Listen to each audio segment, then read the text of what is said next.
হরিহরপাড়ায় কিশোরকে গাছে বেঁধে নির্যাতনের অভিযোগে গ্রেপ্তার তৃণমূল নেতা সহ আরও এক যুবক। ধৃতদের শনিবার কোর্টে পাঠালো পুলিশ। জানা গেছে, শুক্রবার বিকেলে হরিহরপাড়ার গোবরকালা গ্রামে চুরির অভিযোগে এক কিশোরকে গাছে বেঁধে নির্যাতনের অভিযোগ ওঠে হরিহরপাড়ার গ্রাম পঞ্চায়েতের তৃণমূল পঞ্চায়েত সদস্যের স্বামী তৃণমূল নেতা রাজেমউদ্দিন শেখের বিরুদ্ধে। এই ছবি ভাইরাল হতেই পুলিশ স্বতঃপ্রণোদিত মামলা রুজু করেছে। রাতেই গ্রেপ্তার করা হয় অভিযুক্ত তৃণমূল রাজেমউদ্দিন শেখ ও এলাকারই বাসিন্দা রবিউল ইসলামকে। শনিবার ধৃতকে কোর্টে পাঠায় পুলিশ। যদিও এই নিয়ে তৃণমূল নেতৃত্বের দাবি, আইনের কাজ করবে।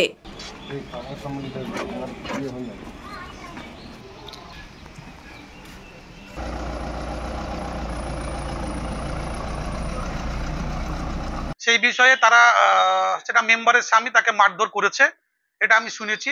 মারধর করা নিশ্চয়ই ভুল হয়েছে। সে যদি চুরি করে থাকে তাকে আইনি ভাবে প্রশাসনের হাতে তুলে দিতে হতো, সেটা না করে মারধর করেছে, ভুল করেছে।